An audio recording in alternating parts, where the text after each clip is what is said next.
Thank you very, very much. Wow. And thank you, Dana. Thank you, Kid Rock, sometimes referred to as Bob.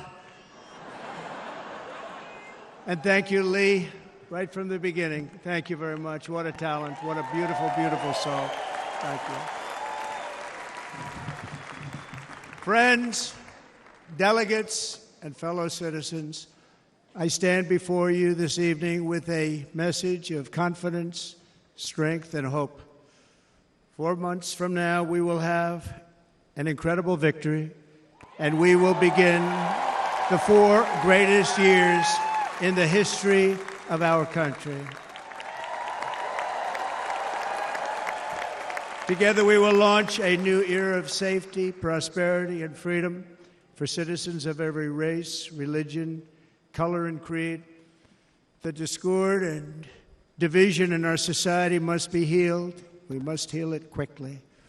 As Americans, we are bound together by a single fate and a shared destiny.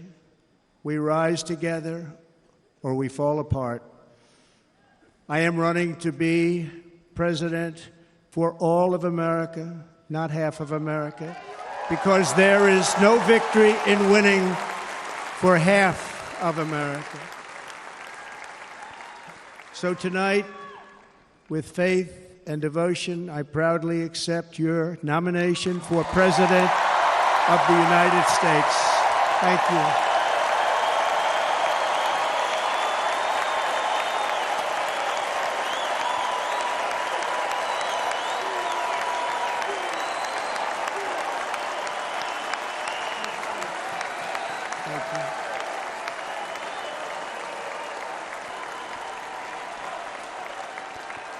Thank you very much.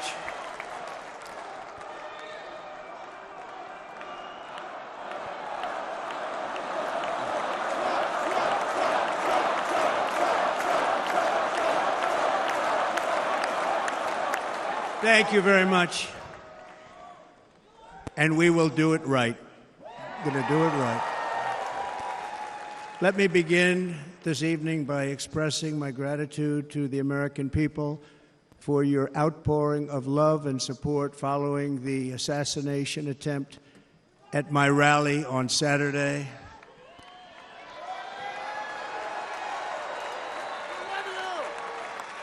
As you already know, the assassin's bullet came within a quarter of an inch of taking my life. So many people have asked me, what happened? Tell us what happened, please. And therefore, I will tell you exactly what happened, and you'll never hear it from me a second time because it's actually too painful to tell. It was a warm, beautiful day in the early evening in Butler Township in the great Commonwealth of Pennsylvania. Music was loudly playing, and the campaign was doing really well. I went to the stage, and the crowd was cheering wildly. Everybody was happy.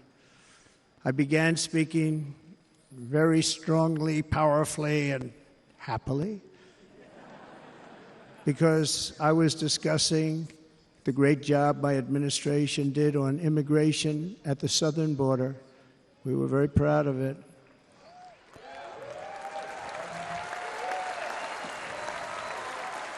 Behind me and to the right was a large screen that was displaying a chart of border crossings under my leadership. The numbers were absolutely amazing. In order to see the chart, I started to, like this, turn to my right and was ready to begin a little bit further turn, which I'm very lucky I didn't do, when I heard a loud whizzing sound and felt something hit me really, really hard on my right ear. I said to myself, wow, what was that? It can only be a bullet. and moved my right hand to my ear, brought it down. My hand was covered with blood, just absolutely blood all over the place. I immediately knew it was very serious, that we were under attack, and in one movement proceeded to drop to the ground. Bullets were continuing to fly as very brave Secret Service agents rushed to the stage, and they really did. They rushed to the stage.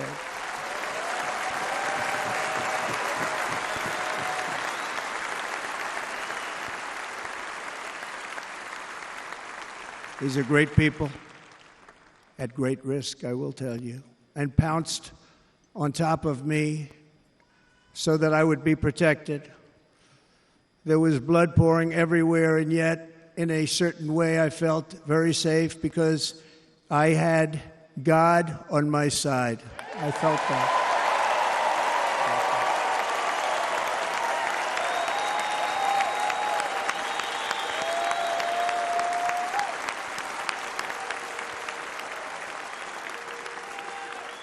The amazing thing is that prior to the shot, if I had not moved my head at that very last instant, the assassin's bullet would have perfectly hit its mark, and I would not be here tonight. We would not be together. The most incredible aspect of what took place on that terrible evening in the fading sun was actually seen later. In almost all cases, as you probably know, and when even a single bullet is fired, just a single bullet, and we had many bullets that were being fired, crowds run for the exits or stampede, but not in this case. It's very unusual.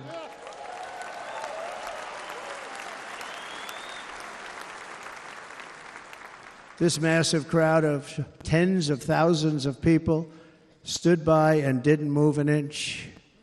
In fact, many of them bravely but automatically stood up looking for where the sniper would be. They knew immediately it was a sniper, and then began pointing at him. You can see that if you look at the group behind me. That was just a small group compared to what was in front.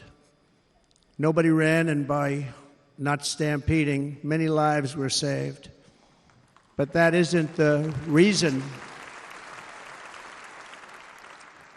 that they didn't move. The reason is that they knew I was in very serious trouble. They saw it. They saw me go down. They saw the blood and thought, actually most did, that I was dead. They knew it was a shot to the head. They saw the blood. And there's an interesting statistic. The ears are the bloodiest part. If something happens with the ears, they bleed more than any other part of the body. For whatever reason, the doctors told me that. I said, why is there so much blood? He said, it's the ears. They bleed more. So we learned something, but they just, this beautiful crowd, they didn't want to leave me. They knew I was in trouble. They didn't want to leave me. And you can see that love written all over their faces. Incredible people. They're incredible people. Bullets were flying over us, yet I felt serene. But now the Secret Service agents were putting themselves in peril. They were in very dangerous territory. Bullets were flying right over them, missing them by a very small amount of inches.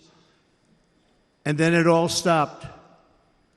Our Secret Service sniper, from a much greater distance and with only one bullet used, took the assassin's life, took him out.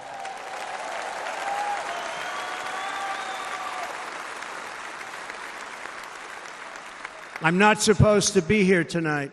Not supposed to be here. Yeah.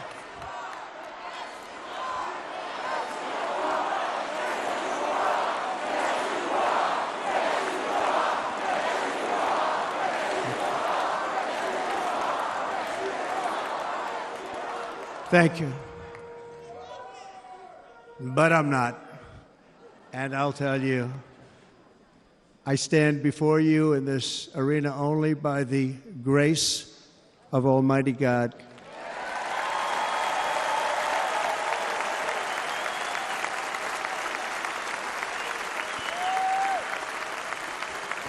In watching the reports over the last few days, many people say it was a providential moment. Probably was. When I rose, surrounded by Secret Service, the crowd was confused because they thought I was dead, and there was great, great sorrow. I could see that on their faces as I looked out. They didn't know I was looking out. They thought it was over. But I could see it, and I wanted to do something to let them know I was okay. I raised my right arm, looked at the thousands and thousands of people that were breathlessly waiting, and started shouting, "Fight, fight, fight."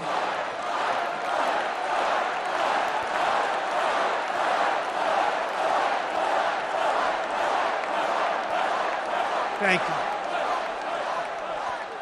you. Once my clenched fist went up, and it was high into the air. You've all seen that. The crowd realized I was okay and roared with pride for our country like no crowd I have ever heard before. Never heard anything like it. For the rest of my life, I will be grateful for the love shown by that giant audience of patriots that stood bravely on that fateful evening in Pennsylvania. Tragically, the shooter claimed the life of one of our fellow Americans, Corey Comparator. Unbelievable person, everybody tells me. Unbelievable. And seriously wounded, two other great warriors. Spoke to them today. David Dutch and James Copenhaver. Two great people. I also spoke to all three families of these tremendous people. Our love and prayers are with them, and always will be. We're never going to forget them. They came for a great rally. They were serious Trumpsters, I want to tell you. They were serious Trumpsters, and still are. But Corey, unfortunately, we have to use the past tense. He was incredible. He was a highly respected former fire chief, respected by everybody. Was accompanied by his wife, Helen, incredible woman. I spoke to her today, devastated, and two precious daughters. He lost his life selflessly acting as a human shield to protect them from flying bullets. He went right over the top of them and was hit. What a fine man he was.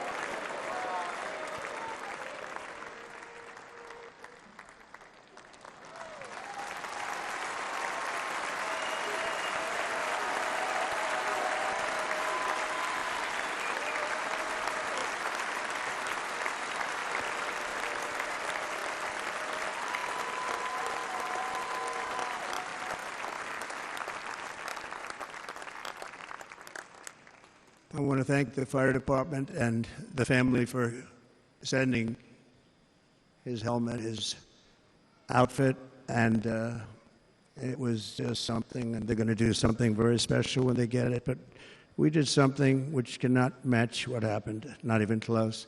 But I am very proud to say that over the past few days, we've raised $6.3 million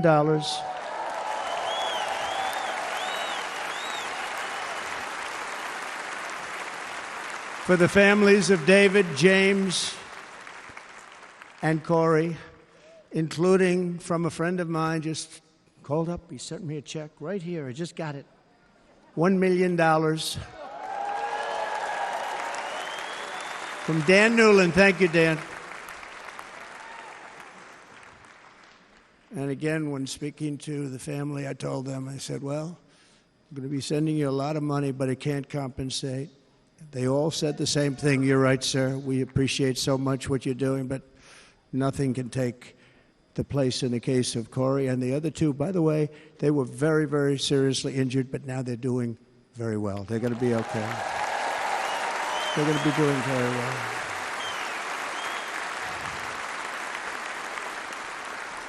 They're warriors. So now I ask that we observe a moment of silence in honor of our friend Corey.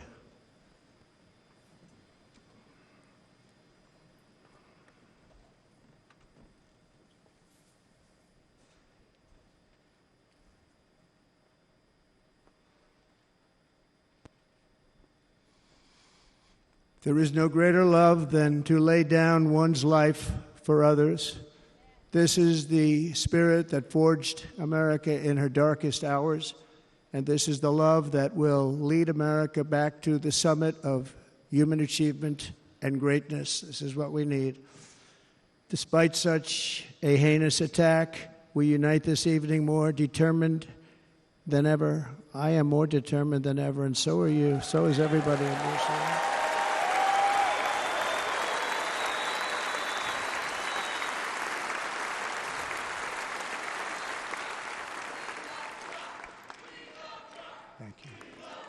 Thank you very much.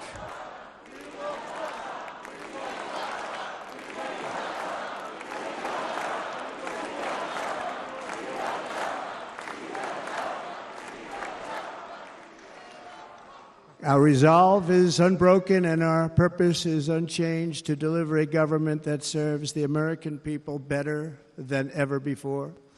Nothing will stop me in this mission because our vision is righteous and our cause is pure. No matter what obstacle comes our way, we will not break, we will not bend, we will not back down, and I will never stop fighting for you, your family, and our magnificent country. Never.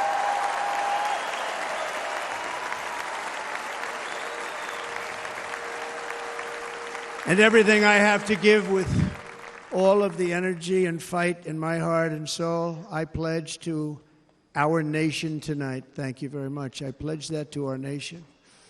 We're going to turn our nation around, and we're going to do it very quickly. Thank you.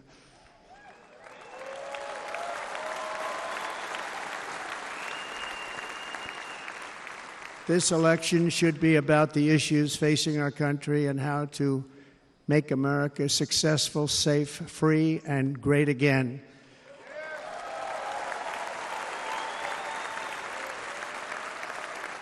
In an age when our politics too often divide us, now is the time to remember that we are all fellow citizens. We are one nation under God, indivisible, with liberty and justice for all.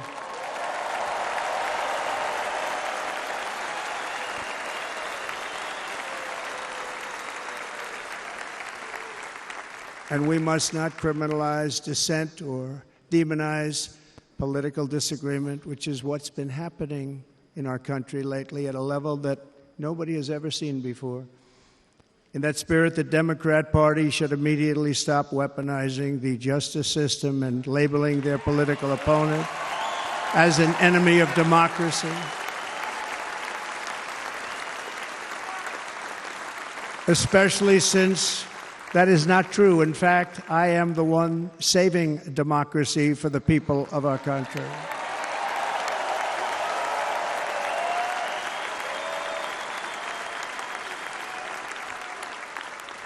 And very big news, as you probably just read, on Monday a major ruling was handed down from a highly respected federal judge in Florida, Eileen Cannon, finding that the prosecutor and the fake documents case against me were totally unconstitutional, and the entire case was thrown out of court.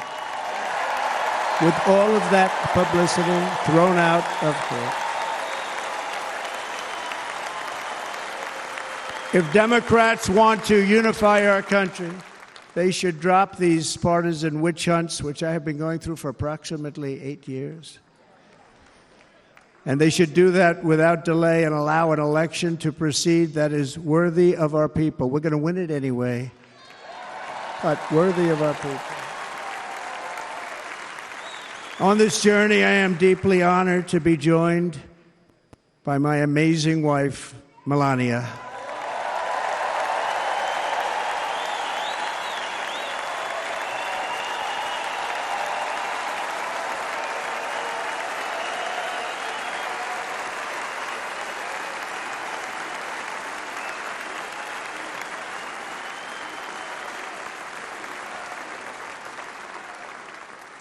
And Melania, thank you very much. You also did something really beautiful, a letter to America calling for national unity, and it really took the Republican Party by surprise. I will tell you, it was beautiful. In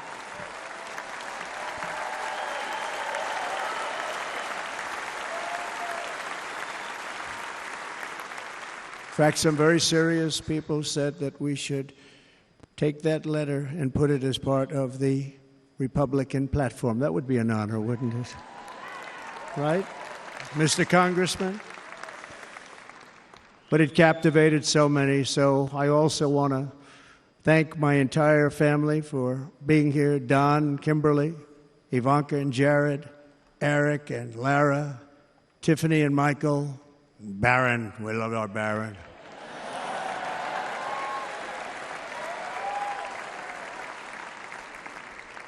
And of course, my 10 wonderful grandchildren. You saw a few of them up there on my lap before.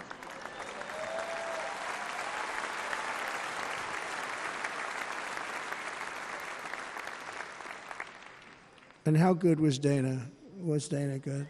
I mean, was he good? He was on probably the only vacation he's had in about, maybe ever, because he works, but about 10 years with his wife, very far away. I won't tell you where, but very, very far away, beautiful place. And my people called, and he said, I won't be able to do it. This is many, many years. I promised my wife I can't do it. And they came in, they said, Dana won't be able to do it, because he was my first, second, and third choice. I said, well, that's too bad, but I understand he's away, and it's good. It's good for him. And that was it. About 30 minutes later, she came back in, sir, Dana just called, he's going to do it. And his wife, she said, you can't turn him down, you just can't do it, you have to go. That's a good wife.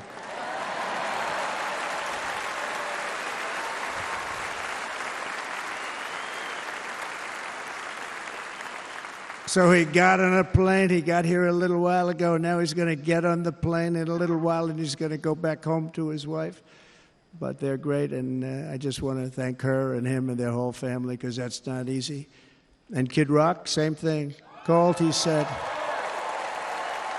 I want to be a part of it. I want to be a part, because, Kid does his great song, Big, Big Monster song. I had no idea. He became a friend of mine over the last 10 years. And he's amazing. Everyone loves him. I didn't even know how big he was. He has rallies. 35, 40,000 people he gets every time he goes out. I think he's making so much money he doesn't know what the hell to do with it. You want to know? And then we have my other friend, and I've known him so long, and we took that song, and it was a big success, but we made that.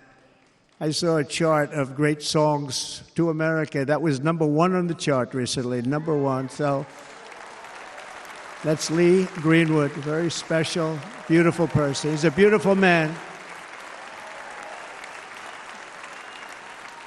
But they all wanted to be here. They called. And how about the Hulkster? How good was he? Is he up? Where is he? Boy, oh boy.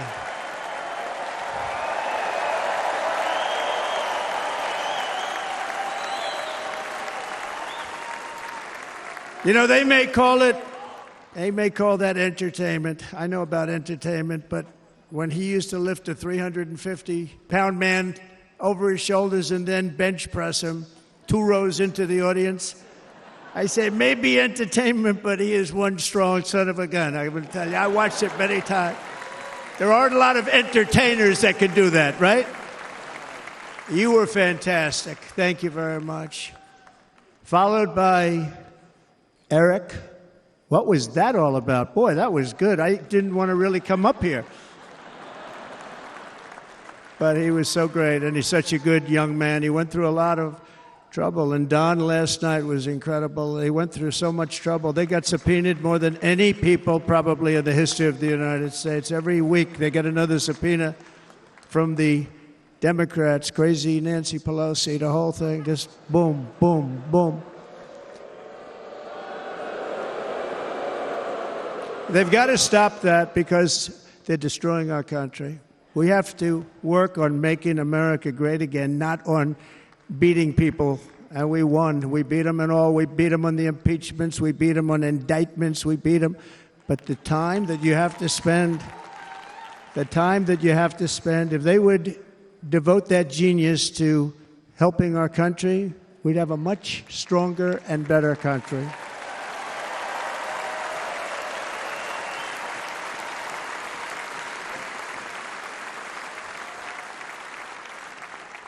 And Jason, the biggest star in country music. Jason, thank you for being here.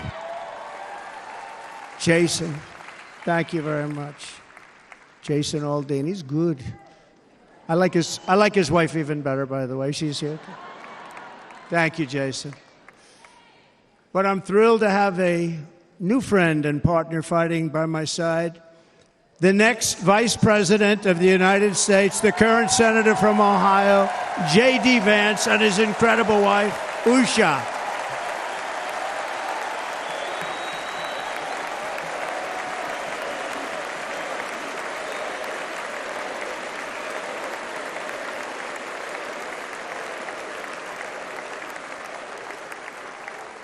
He's going to be a great Vice President. He's going to be great. He'll be with this country and with this movement, greatest movement in the history of our country, Make America Great Again. When they criticize it, they say, we're going to try and stop MAGA. I said, MAGA is Make America Great Again. What are you going to stop? There's nothing to stop. Then they say, oh, that's right. It's very tough to fight it. And all of the people that did try and fight it have failed. But he's going to be with us for a long time, and it was an honor to select him. Great, great student at Yale. His wife was a great student at Yale. They met at Yale. These are two smart people. So, J.D., you're going to be doing this for a long time. Enjoy the ride.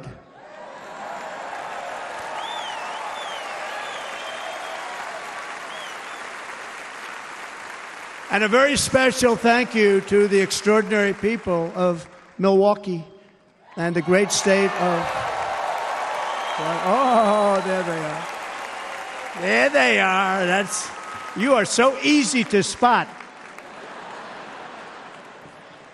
And Green Bay's going to have a good team this year, right? They're going to have a good team. They're going to have a good team. Most of the audience doesn't like it, but it's true. You're going to have a very good team this year. And by the way, Wisconsin, we are spending over $250 million here creating jobs and other economic development all over the place. So I hope you will remember this in November and give us your vote. I am trying to buy your vote. I'll be honest about that.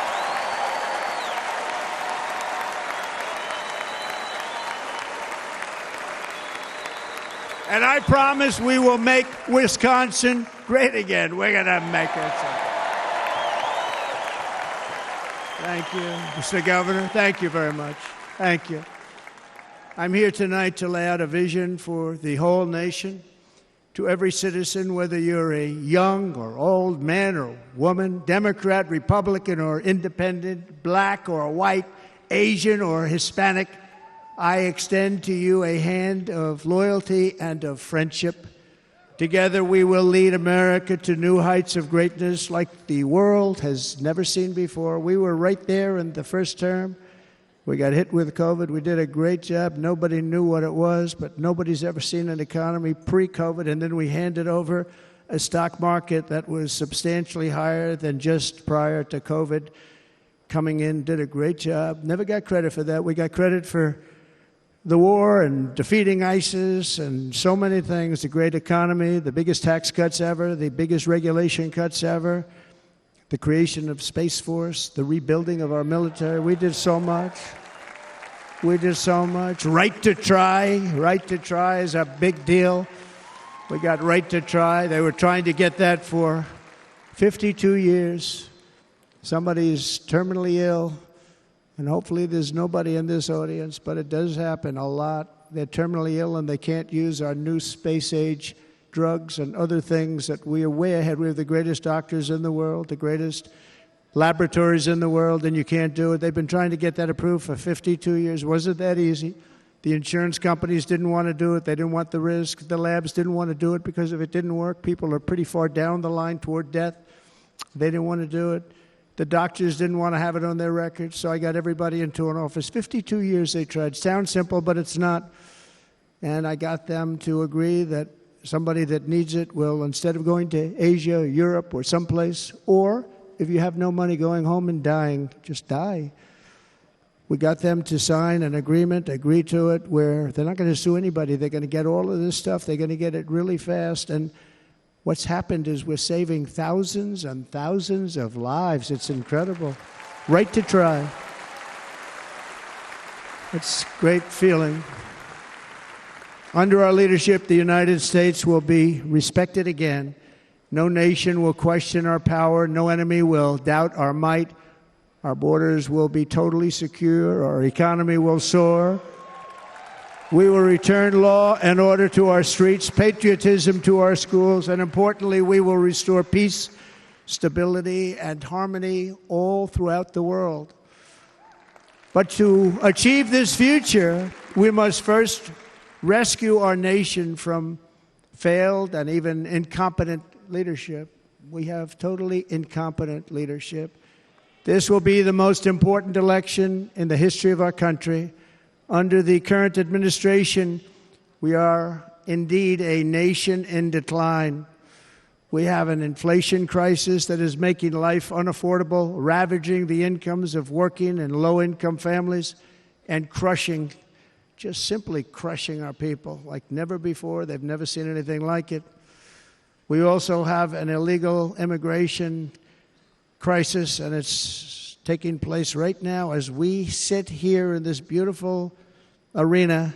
It's a massive invasion at our southern border that has spread misery, crime, poverty, disease, and destruction to communities all across our land. Nobody's ever seen anything like it.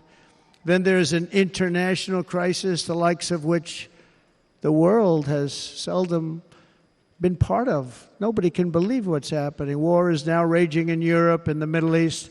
A growing specter of conflict hangs over Taiwan, Korea, the Philippines, and all of Asia. And our planet is teetering on the edge of World War III.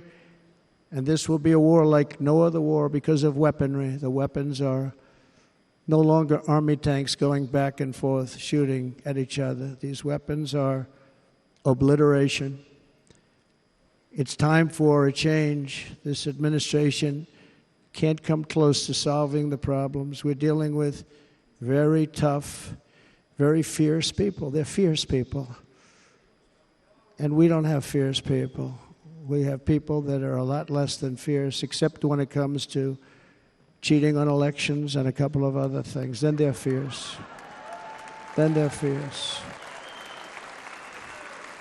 So tonight, I make this pledge to the great people of America. I will end the devastating inflation crisis immediately, bring down interest rates, and lower the cost of energy. We will drill, baby, drill.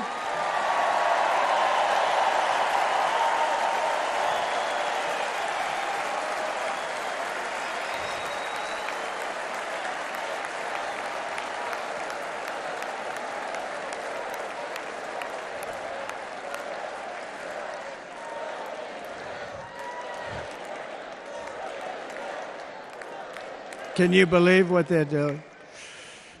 But by doing that, we will lead a large-scale decline in prices. Prices will start to come down. Energy raised it. They took our energy policies and destroyed them. Then they immediately went back to them, but by that time, So much was lost.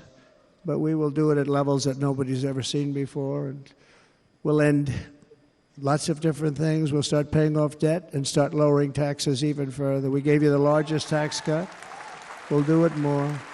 You know, people don't realize I brought taxes way down, way down, and yet we took in more revenues the following year than we did when the tax rate was much higher. Most people said, how did you do that? Because it was incentive. Everybody was coming to the country. They were bringing back billions and billions of dollars into our country. The companies made it impossible to bring it back. The tax rate was too high, and the legal complications were far too great. I changed both of them, and hundreds of billions of dollars by Apple and so many other companies were brought back into our nation, and we had an economy the likes of which no nation had ever seen. China, we were beating them at levels that were incredible. And they know it. They know it. We'll do it again, but we'll do it even better. I will end the illegal immigration crisis by closing our border and finishing the wall, most of which I've already built.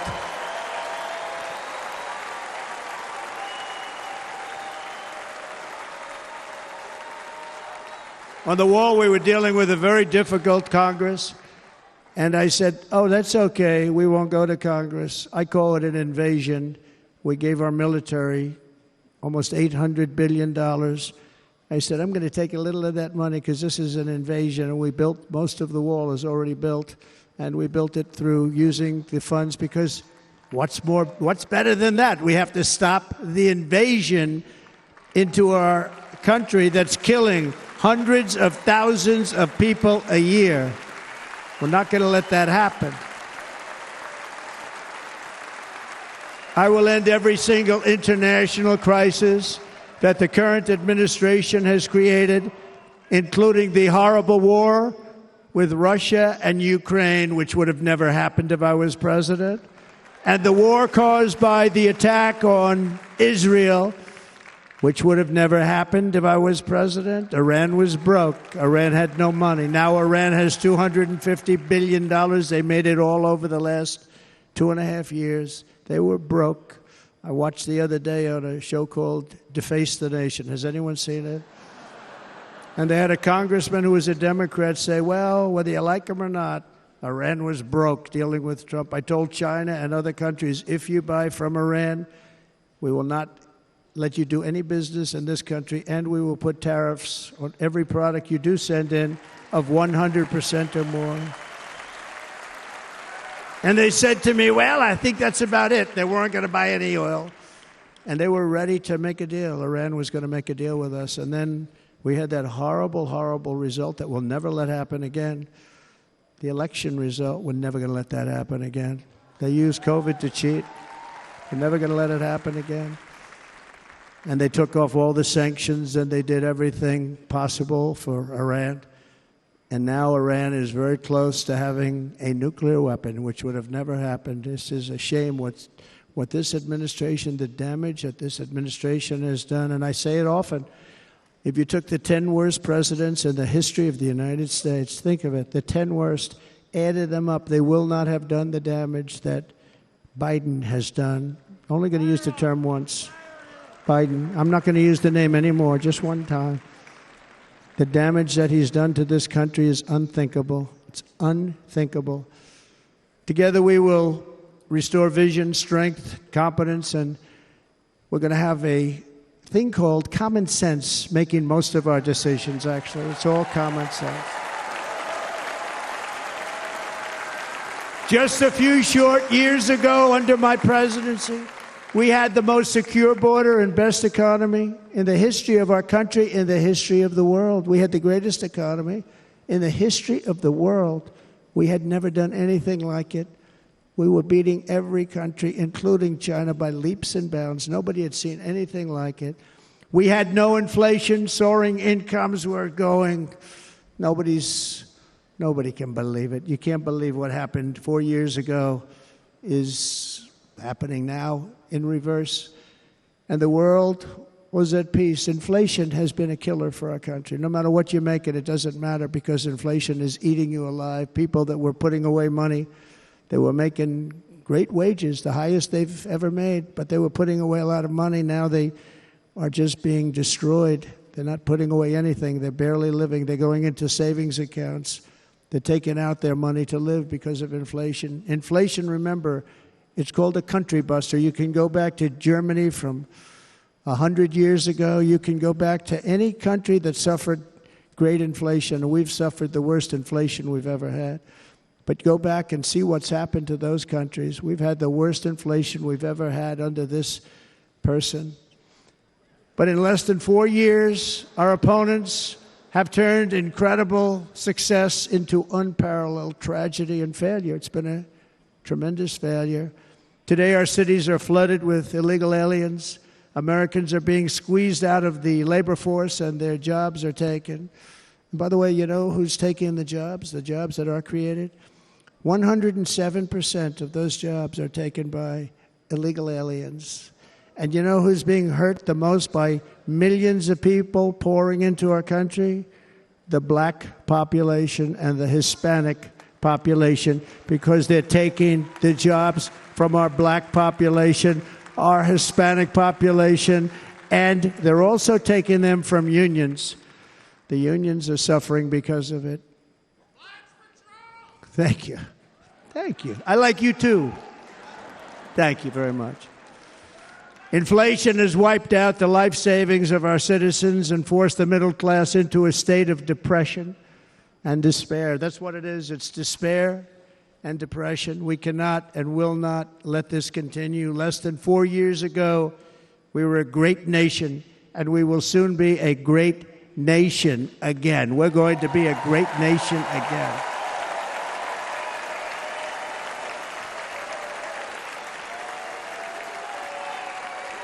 Thank you. With proper leadership, every disaster we are now enduring will be fixed, and it will be fixed very, very quickly. So tonight, whether you've supported me in the past or not, I hope you will support me in the future, because I will bring back the American dream. That's what we're going to do. You don't even hear about the American dream anymore. With great humility, I am asking you to be excited about the future of our country. Be excited. Be excited.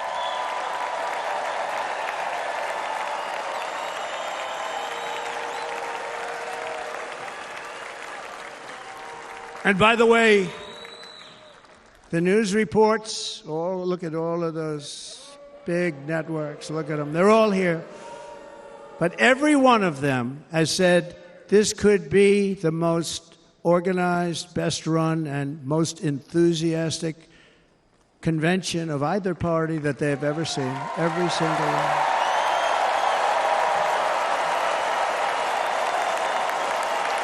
And it's true. It's true. And there's love in the room. There's great love in the room.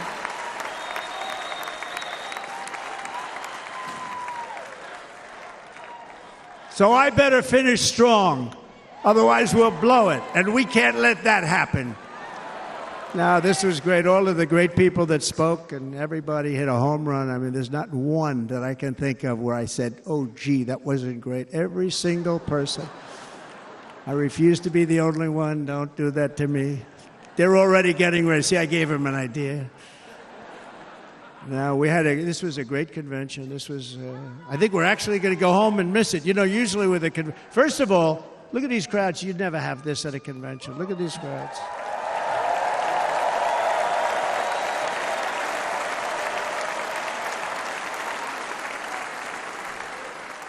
Love. It's about love. This week, the entire Republican Party has formally adopted an agenda for America's renewal, and you saw that agenda.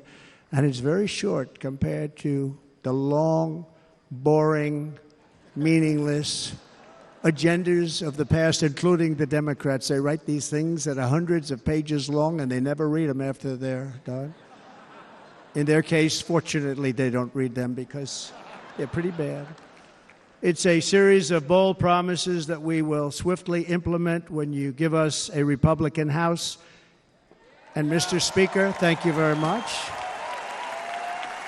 We have our great Speaker of the House with us tonight. Mr. Speaker, thank you very much. Thank you. A Republican Senate, we have many senators here, and send me back to our beautiful White House just a few short months from now. We're talking about just months. It can't come fast enough. We have to get it done. First, we must get economic relief to our citizens. Starting on day one, we will drive down prices and make America affordable again. We have to make it affordable. It's not affordable. People can't live like this. Under this administration, our current administration, groceries are up 57%, gasoline is up 60 and 70%, mortgage rates have quadrupled. And the fact is, it doesn't matter what they are because you can't get the money anyway. You can't buy houses. Young people can't get any financing to buy a house. The total household costs have increased an average of $28,000 per family under this administration. Republicans have a plan to bring down prices and bring them down very, very rapidly. By slashing energy costs, we will in turn reduce the cost of transportation, manufacturing, and all household goods. So much starts with energy. And remember, we have more liquid gold under our feet than any other country by far. We are a nation that has the opportunity to make an absolute fortune with its energy. We have it, and China doesn't. Under the Trump administration, just 3.5 years ago, we were energy independent.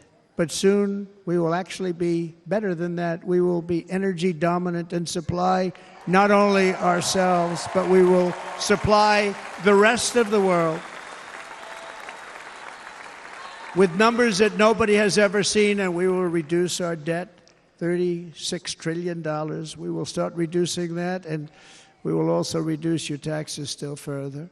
Next, and by the way, they want to raise your taxes 4 times, think of it. And all my life I grew up watching politicians. I always loved politics, I guess. I was on the other side.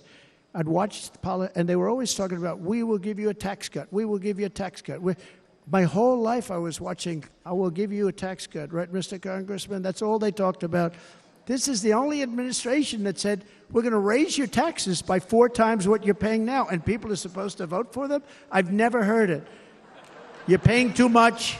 We're going to reduce your taxes still further. We gave you the biggest one, as I said. We're going to give you more, and it's going to lead to tremendous growth. We want growth in our country. That's what's going to pay off our debt.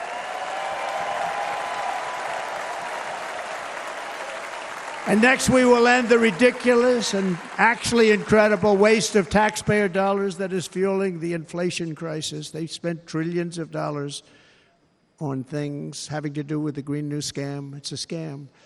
And that's caused tremendous inflationary pressures in addition to the cost of energy. And all of the trillions of dollars that are sitting there not yet spent, we will redirect that money for important projects like roads, bridges, dams, and we will not allow it to be spent on meaningless Green New Scam ideas.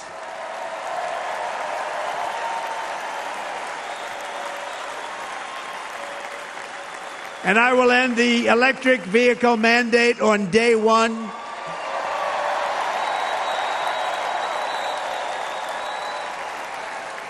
Thereby saving the U.S. auto industry from complete obliteration, which is happening right now, and saving U.S. customers thousands and thousands of dollars per car. And right now, as we speak, large factories just started are being built across the border in Mexico. So with all the other things happening on our border, and they're being built by China to make cars and to sell them into our country. No tax, no anything.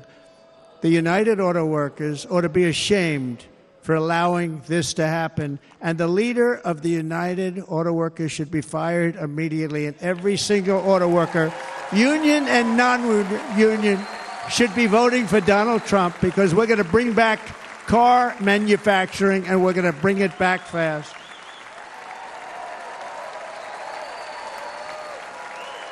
They're building some of the largest auto plants anywhere in the world. Think of it, in the world. We're going to bring it back. We're going to make them. We don't mind that happening, but those plants are going to be built in the United States, and our people are going to man those plants.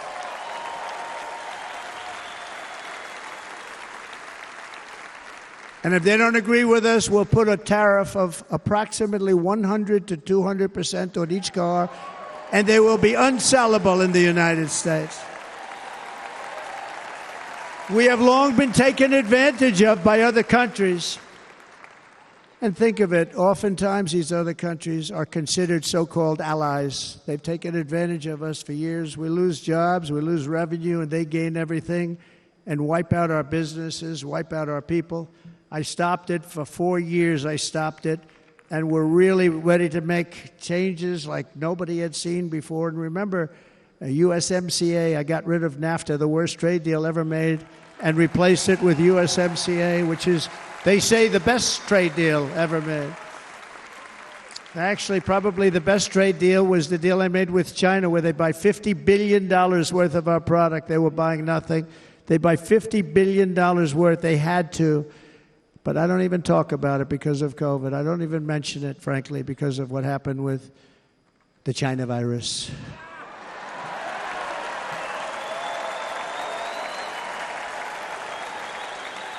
We will not let countries come in, take our jobs, and plunder our nation. They come and do that. They plunder our nation. The way they will sell their product in America is to build it in America. Very simple. Build it in America and only in America.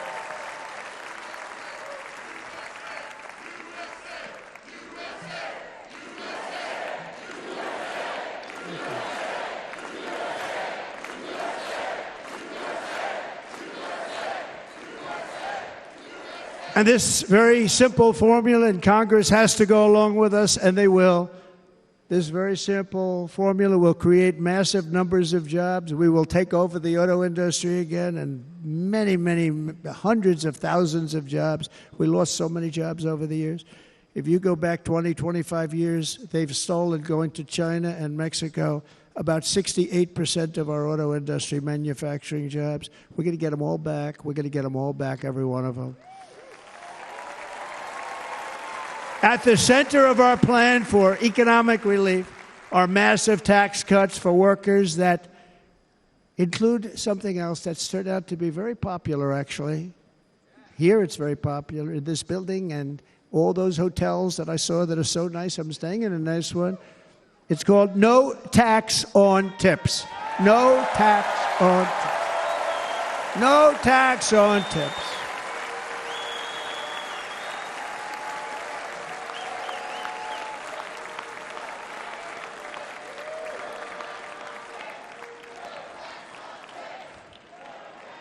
I got that by having dinner recently in Nevada, where we're leading by about 14 points. Hello. I'll see you there very soon, everybody. And we're having dinner at a beautiful restaurant in the Trump building on the Strip, and it's a great building, and the waitress comes over. How's everything going? A really nice person. How's everything? Oh, sir, it's so tough. The government's after me all the time on tips, tips, tips. I said, well, they give you cash. Would they be able to find him? She said, actually, and I didn't know this, she said, very little cash is given. It's all put right on the check. And they come in and they take so much of our money, it's just ridiculous, and they don't believe anything we say. And they've just hired, as you know, 88,000 agents to go after them even more. And I said, this shows the level of my, most people go out, they hire consultants, they pay them millions of dollars. But I said to her, let me just ask you a question. Would you be happy if you had no tax on tips? She said, what a great idea. I got my information from a very smart waitress. That's better than spending millions of dollars. And everybody loves it. Waitresses and caddies and drivers and everybody. It's a large group of people that are being really hurt badly. They make money, let them keep their money. I'm going to protect Social Security and Medicare. Democrats are going to destroy Social Security and Medicare because all of these people, by the millions they're coming in, they're going to be on Social Security and Medicare and other things, and you're not able to afford it. They are destroying your Social Security and your Medicare. Under my plan, incomes will skyrocket, inflation will vanish completely, jobs will come roaring back, and the middle class will prosper like never, ever before, and we're going to do it very rapidly.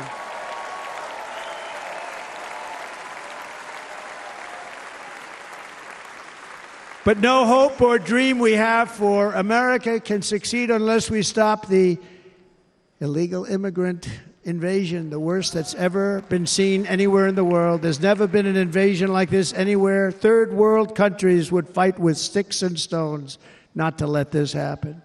The invasion at our southern border, we will stop it, and we will stop it quickly. You heard Tom Homan yesterday. Tom Homan, put him in charge and just sit back and watch. Brandon Judd of Border Patrol, he's incredible. These guys, you know, they really, their job is a lot easier if they don't have to do anything, but they want to. They're patriots. Brandon Judd, Border Patrol, ICE. ICE goes out. You have to see what ICE does with MS-13. You have these are probably the worst gang, and ICE goes in there. And I know a lot of people in these rows here, and they're very tough people, but they don't want to do this job. They'll go into a pack of MS-13 killers. They're the worst, probably the worst gangs in the world. We have thousands of them. I moved thousands and thousands out in my 4 years. We moved them out, and it was a pleasure. But ICE would go right into a pack of these killers, and you see fists flying, you see everything flying, and then they take them. They put them in a paddy wagon.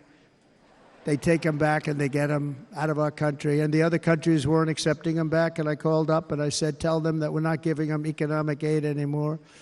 And the next day, I got calls from all of these countries that were terminated. Billions of dollars we spend on economic aid to countries that does us, frankly, no good. And the next day, I was called by everybody. I couldn't take all the calls. Sir, what's the problem? I said, you won't take your killers back that you sent in caravans into America. You won't take them back. Well, sir, if you'd like us to, we would give very serious consideration to doing that. And within 24 hours, they were being taken back. For years and years, when I first came in, they said President Obama tried to get him to go back, and they wouldn't accept him. They'd put planes on the runway so you couldn't leave the plane. They'd close the road so you couldn't take the buses. They'd all have to turn back. As soon as I said no more economic aid of any kind to any country that does that, they called back and they said, sir, it would be our great honor to take MS-13. We love them very much. We love them very much, sir. We'll take them back. At the heart of the Republican platform is our pledge to end this border nightmare and fully restore the sacred and sovereign borders of the United States of America, and we're going to do that on day one.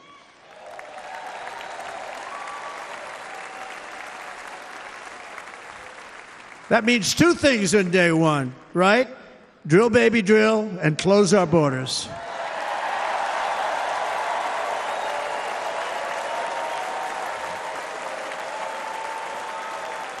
And by the way, and I think everybody as a Republican, as a patriot in this room, and most Democrats, we want people to come into our country, but they have to come into our country legally. Legally. Less than 4 years ago, I handed this administration the strongest border in American history. But you can see on the chart that saved my life, that was the chart that saved my life. I said, look it, I'm so proud of it. I think it's one of the greatest, it was done by the Border Patrol, one of the greatest charts I've ever seen. It showed everything just like that. You know the chart. Oh, there it is. That's pretty good. Wow. Last time I put up that chart, I never really got to look at it.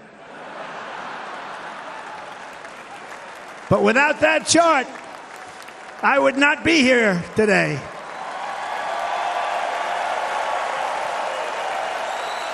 Never got to look at it.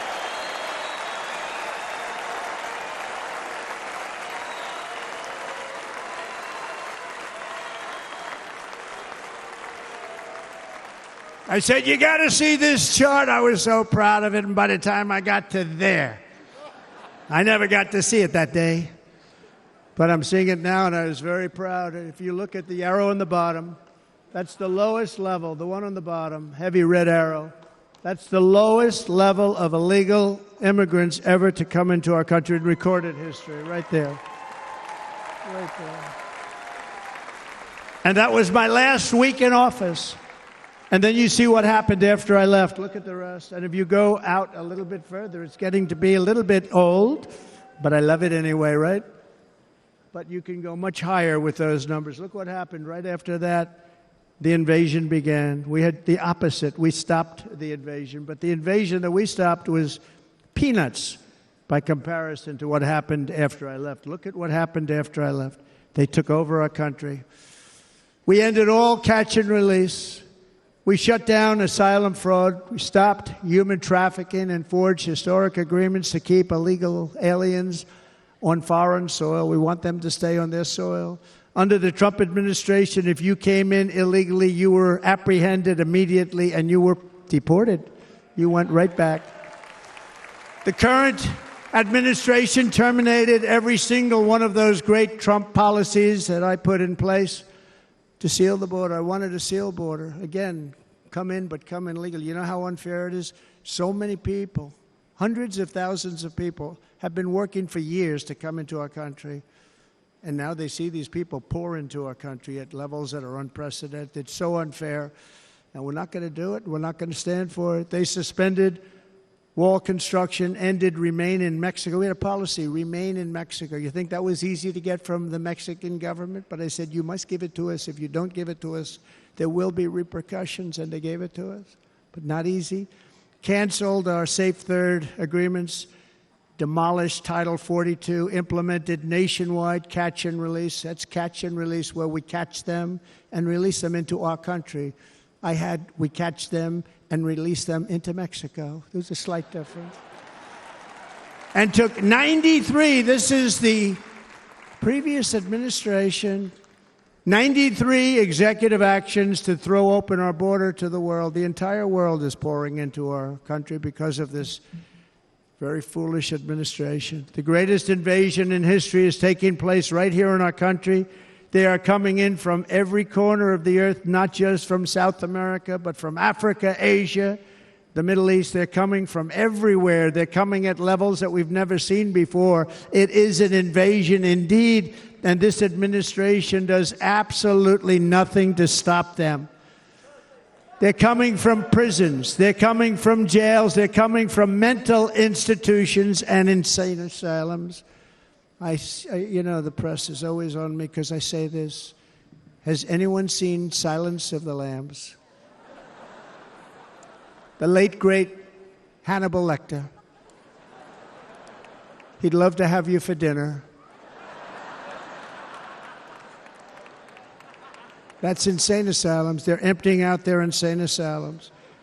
And terrorists are coming in at numbers that we've never seen before. Bad things are going to happen. Meanwhile, our crime rate is going up, while crime statistics all over the world are going down, because they're taking their criminals and they're putting them into our country. A certain country, and I happen to like the president of that country very much, but he's been getting great publicity because he's a wonderful shepherd of the country. He says how well the country's doing because their crime rate is down. And he said he's training all of these rough people. They're rough. He's training them. And I've been reading about this for 2 years. I think, oh, that's wonderful. Let's take a look at it. But then I realized he's not training them. He's sending all of his criminals, his drug dealers, his people that are in jails, he's sending them all to the United States. And he's different in that he doesn't say that. He's trying to convince everybody what a wonderful job he does in running the country. Well, he doesn't do a wonderful job. And by the way, if I ran one of the countries, many countries from all over, I would be worse than any of them. I would have had the place totally emptied out already.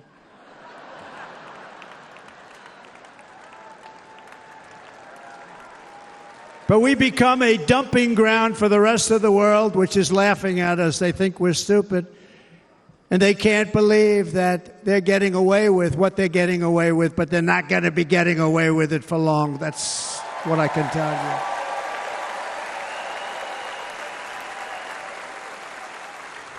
you. In Venezuela, Caracas, high crime. Caracas, Venezuela, really a dangerous place, but not anymore. Because in Venezuela, crime is down 72%. In fact, if they would ever win this election, I hate to even say that, we will have our next Republican convention in Venezuela because it will be safe. Our cities will be so unsafe, we won't be able. We will not be able to have it there. In El Salvador, murders are down by 70%. Why are they down? Now, he would have you convinced that because he's trained murderers to be wonderful people. No. They're down because they're sending their murderers to the United States of America. This is going to be very bad. And bad things are going to happen, and you're seeing it happen all the time. That's why, to keep our families safe, the Republican platform promises to launch the largest deportation operation in the history of our country. Even larger than that of President Dwight D. Eisenhower from many years ago. You know, he was a moderate, but he believed very strongly in borders. He had the largest deportation operation we've ever had. Just recently, I spoke to the grieving mother of Jocelyn Nungary, a wonderful woman, a precious 12-year-old girl from Houston who last month was tied up, assaulted, and strangled to death after walking to the convenience store just a block away from her house. Her body was dumped near the side of the road in a shallow creek, found by some onlookers who couldn't believe what they had witnessed. Charged with Jocelyn's heinous murder are 2 illegal aliens from Venezuela who came across our border, were in custody, and were then released into the country by this horrible, horrible administration that we have right now. I also met recently with the heartbroken mother and sister of Rachel Morin. Rachel was a 37-year-old mom of 5 beautiful children who was brutally raped and murdered while out on a run. She wanted to keep herself in good shape. It was very important to her. She was murdered. The monster responsible first killed another woman in El Salvador before he was led into America by the White House. This White House let them in. He then attacked a 9-year-old girl and her mother in a home invasion in Los Angeles before murdering Rachel in Maryland. Traveled all throughout the country, doing tremendous damage. Rachel's mother will never be the same. I spent time with her. She will never be the same.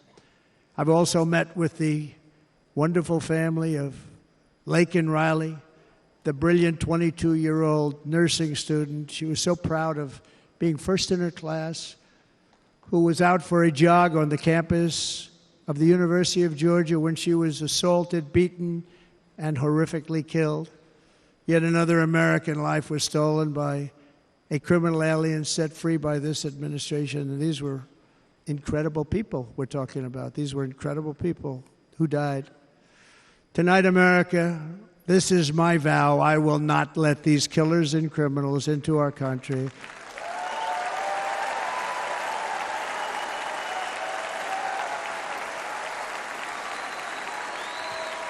I will keep our sons and daughters safe.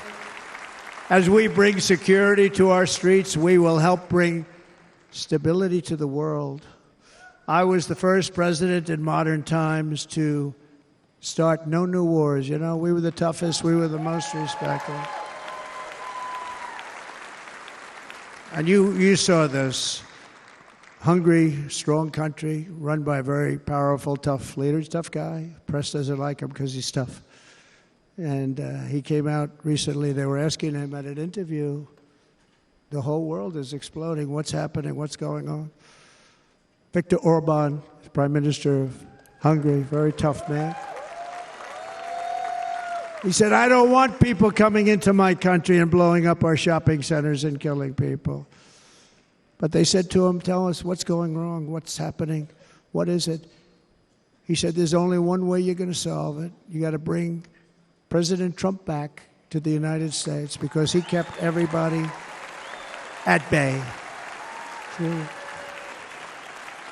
He used a word I wouldn't use because I can't use that word, because you'd say it was braggadocious. The press would say he was a braggart. I'm not a braggart. But Viktor Orban said it. He said Russia was afraid of him. China was afraid of him. Everybody was afraid of him. Nothing was going to happen. The whole world was at peace. And now the world is blowing up around us. All of these things that you read about were not going to happen. Under President Bush, Russia invaded Georgia. Under President Obama, Russia took Crimea. Under the current administration, Russia is after all of Ukraine. Under President Trump, Russia took nothing.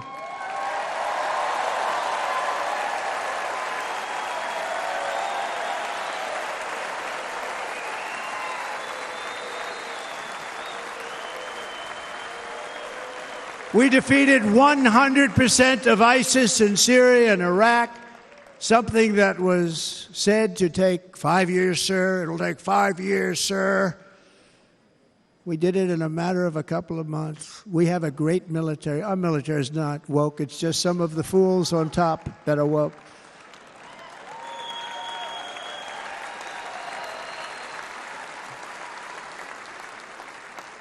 I got along very well. North Korea, Kim Jong-un, I got along very well with him. The press hated when I said that. How could you get along with him? Well, you know, it's nice to get along with somebody who has a lot of nuclear weapons or otherwise, isn't it? See, in the old days, they'd say, that's a wonderful thing. Now they say, how can you possibly do that? But no, I got along with him, and we stopped the missile launches from North Korea. Now North Korea is acting up again, but when we get back, I get along with him. He'd like to see me back, too. I think he misses me, if you want to know the truth. Our opponents inherited a world at peace and turned it into a planet of war. We're in a planet of war. Look at that attack on Israel. Look at what's happening with Ukraine. The cities are just bombed out. How can people live like that where buildings, massive buildings, are falling to the ground? It began to unravel with the disastrous withdrawal from Afghanistan, the worst humiliation in the history of our country. We have never had a humiliation like that. 13 heroic U.S. service members were tragically and needlessly killed. 45 others were horrifically wounded. Nobody ever talks about them. No arms, no legs, face explosions, horrifically wounded. And by the way, we have a man in this room who's running for the U.S. Senate from a great state, Nevada, named Sam Brown, who paid the ultimate price. Thank you, Sam. Thank you, Sam. Thank you. He paid the biggest price probably ever paid by anybody that is running for office, and I think he's going to do great. He's running against a person that is not good, not respected, a total lightweight. But Sam, I think, paid, really, we were talking about it with some of the senators that are working so hard for Sam, but he paid the biggest price of any senator ever to run for the Senate. I don't think anybody's ever what he did. He was a real hero, a really great person. And he's running, and I hope that everybody gets out and votes for Sam Brown.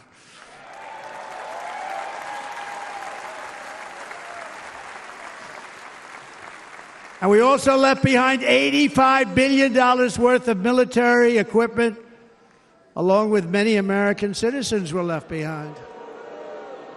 Many, many American citizens, emboldened by that disaster. Russia invaded Ukraine. They saw this group of people that were incompetent.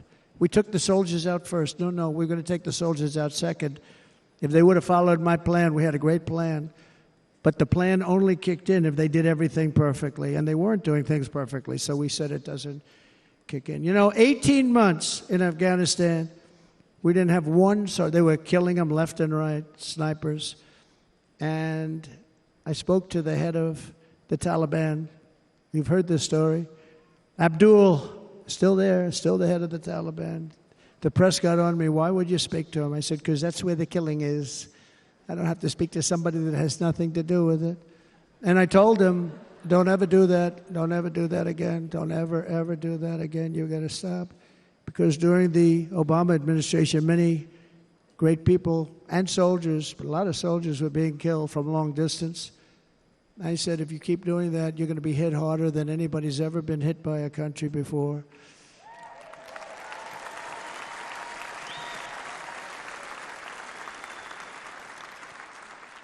And he said, I understand, Your Excellency. He called me Your Excellency. I wonder if he calls the other guy Your Excellency. I doubt it. The other guy gave him everything. I mean, what kind of a deal was that? He walked out, gave him everything. Do you know that right now Afghanistan is one of the largest sellers of weapons in the world? They're selling the brand new, beautiful weapons that we gave them. But think of it, he actually said to me, but why do you show me a picture of my home? I said, you'll have to ask your people or one of your wives.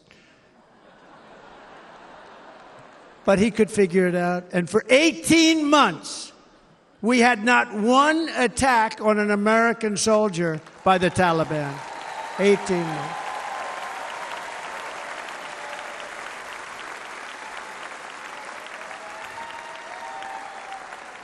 And then we had that horrible day where soldiers were killed. I was not there because of a ridiculous election. But we had that horrible attack. And they also gave up Bagram, one of the biggest bases anywhere in the world, air bases anywhere in the world, the longest runways, most powerful, hardened, thickened runways. We gave it up.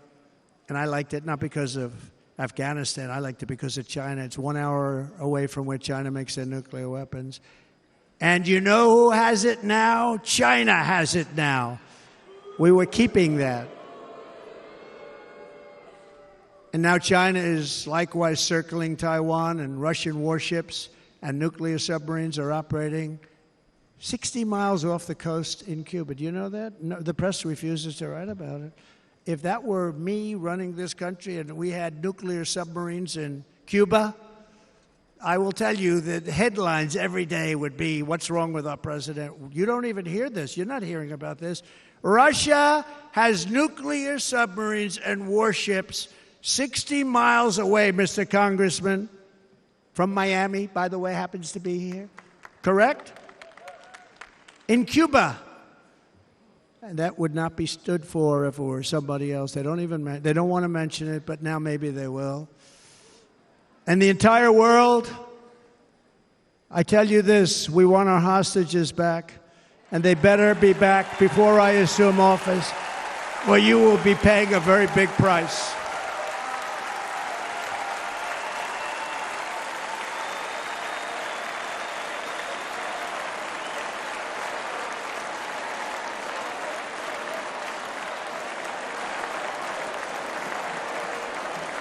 With our victory in November, the years of war, weakness, and chaos will be over. I don't have wars. I had no wars other than ISIS, which I defeated, but that was a war that was started. We had no wars. I could stop wars with a telephone call. I could stop wars with just a telephone call. If properly stated, it would never start. We will replenish our military and build an Iron Dome missile defense system to ensure that no enemy can strike our homeland. And this great Iron Dome will be built entirely in the USA. We're going to build it in the USA. And Wisconsin, just like I gave you that massive ship contract, and you're doing a very nice job, Governor, right?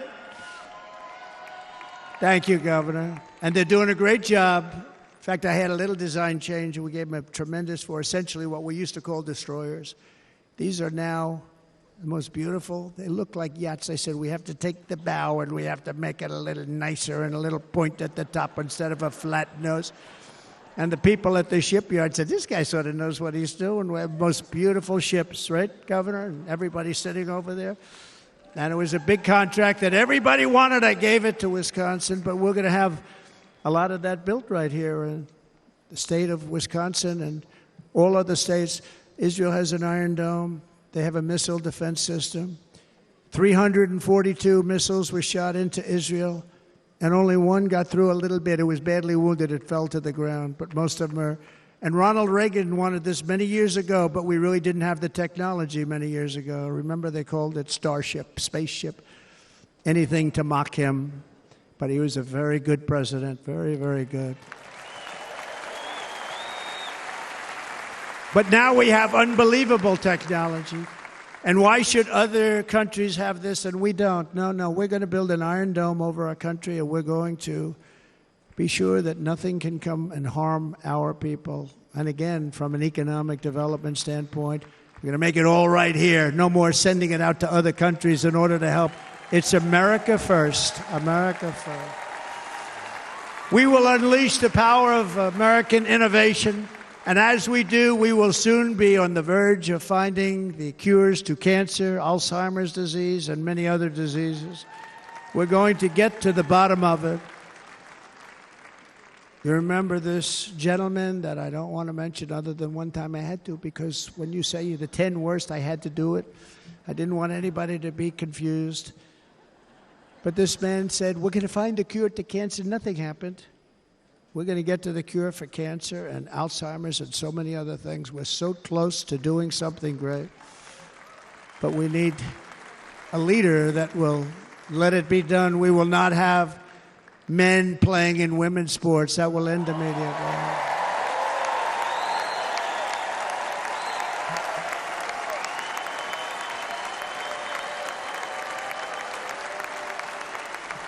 And we will restore and renovate our nation's once great cities, making them safe, clean, and beautiful again.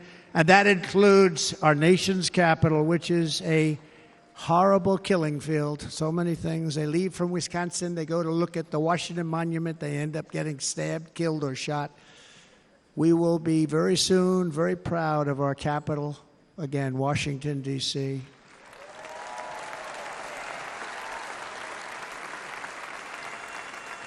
America is on the cusp of a new golden age, but we will have the courage to seize it. We're going to take it. We're going to make it a current. We're going to bring this into a golden age like never seen before. Remember this, China wants to do it. Japan wants to do it. All of these countries want to do it. We have to produce massive amounts of energy if we're going to produce the new.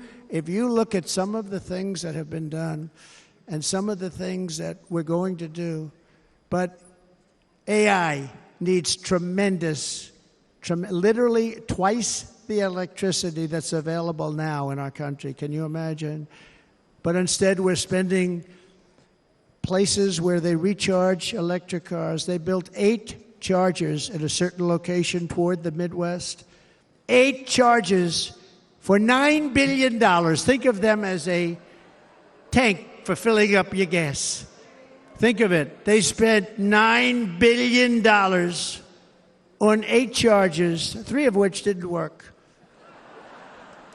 And if you were going to do this all over our country, this crazy electric mandate, if you're going to do this all, and by the way, I'm all for electric. They have their application. But if somebody wants to buy a gas-powered car, gasoline-powered car, or a hybrid, they're going to be able to do it. And we're going to make that change on day 1.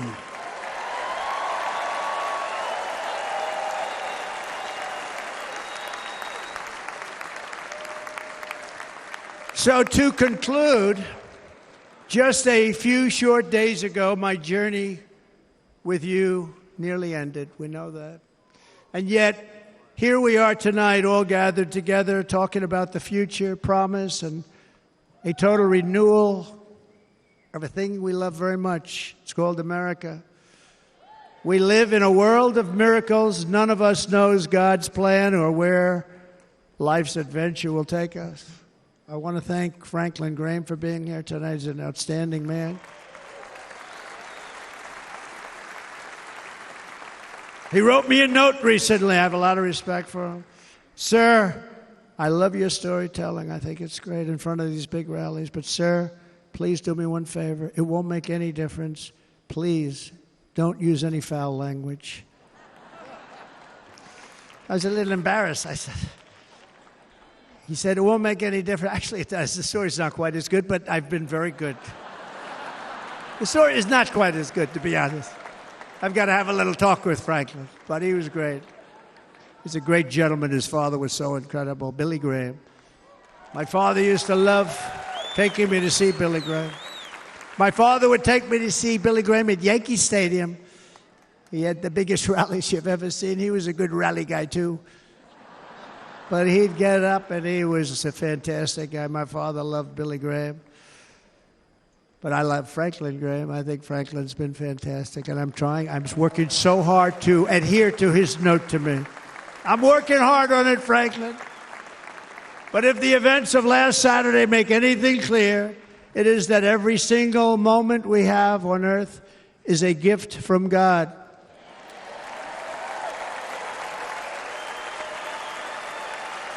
We have to make the most of every day for the people and for the country that we love. The attacker in Pennsylvania wanted to stop our movement, but the truth is the movement has never been about me. It has always been about you. It's your movement. It's the biggest movement in the history of our country by far. Can't be stopped. It can't be stopped. It has always been about the hardworking, patriotic citizens of America. For too long, our nation has settled for too little. We settled for too little. We've given everything to other nations, to other people. You have been told to lower your expectations and to accept less for your families. I am here tonight with the opposite message. Your expectations are not big enough. They're not big enough. It is time to start expecting and demanding the best leadership in the world, leadership that is bold, dynamic, relentless, and fearless. We can do that. We are Americans. Ambition is our heritage. Greatness is our birthright. But as long as our energies are spent fighting each other, our destiny will remain out of reach, and that's not acceptable. We must instead take that energy and use it to realize our country's true potential and write our own thrilling chapter of the American story. We can do it together. We will unite. We are going to come together, and success will bring us together.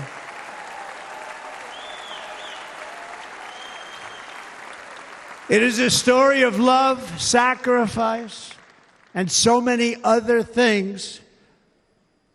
And remember the word, devotion. It's unmatched devotion.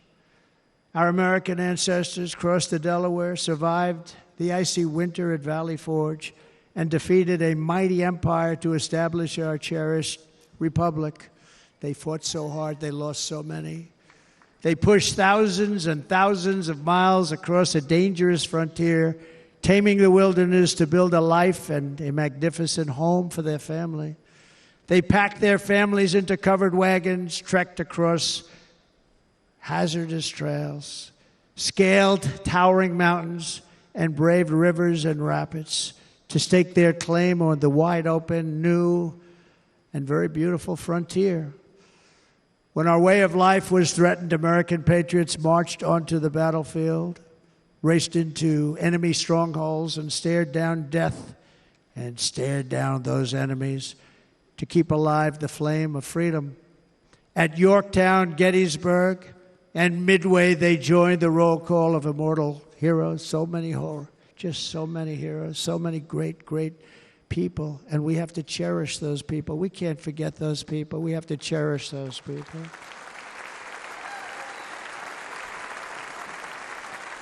And building monuments to those great people is a good thing, not a bad thing. They saved our country. No challenge was too much. No hardship was too great. No enemy was too fierce. Together, these patriots soldiered on and endured, and they prevailed because they had faith in each other, faith in their country, and above all, they had faith in their God.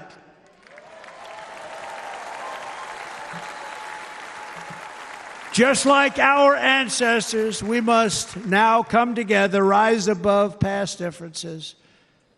Any disagreements have to be put aside and go forward, united as one people, one nation, pledging allegiance to one great, beautiful, I think it's so beautiful, American flag.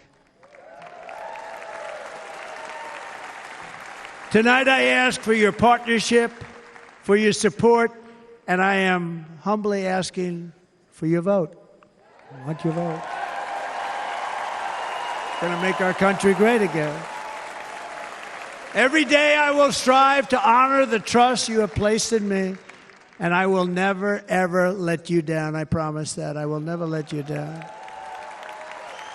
To all of the forgotten men and women who have been neglected, abandoned, and left behind, you will be forgotten no longer. We will press forward, and together we will win, win, win.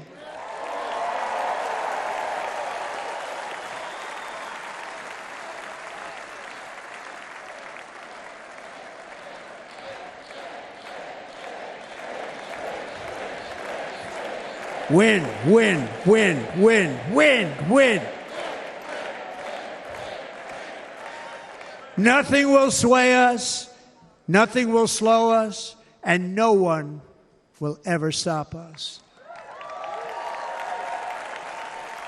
No matter what dangers come our way, no matter what obstacles lie in our path, we will keep striving toward our shared and glorious destiny, and we will not fail. We will not fail.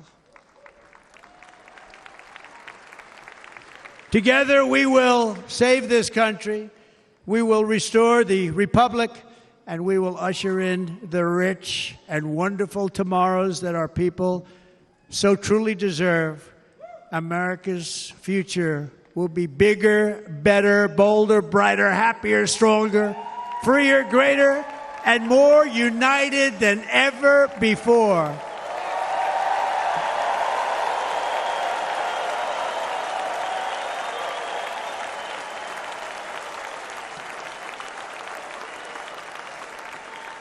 And quite simply put, we will very quickly make America great again. Thank you very much. Thank you very much, Wisconsin. God bless you.